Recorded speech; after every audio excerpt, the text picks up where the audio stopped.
barattoota har'as deebinee wal argineerra jedhamee tokko argineerra. Thank you. Har'as irra deebinee gatiidhaa barbaanna har'as.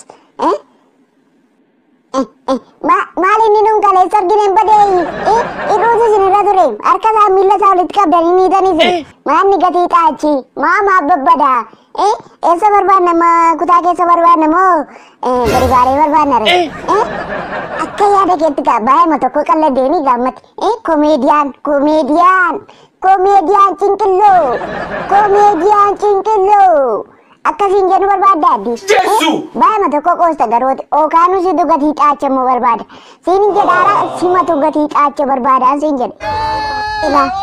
Ila teacher ila harka koorratti sababa taatula gatii maxaa barbaadaa naan jedhina bakka gatii maxaa ma barbaadee man dadhabe bakkaan maanni isa sin gattan hin barbaacha dhufaanii maanni waan saan askari keessan dhamooyi moo garbana godhattanii misino anoo gurraacha deennaan isino garbana godhattanii maanni waan saayii kunoo dudduuba koo jiru mini isaaniin hin barbaachistanii isini yeroo hundumaa naanna barbaachisu hin barbaadu bakka hin barbaadu.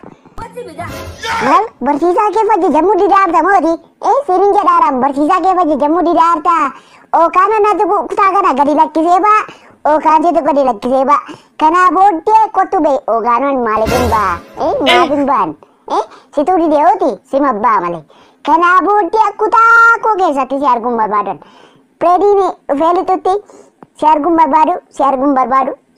barbaadu it is finished.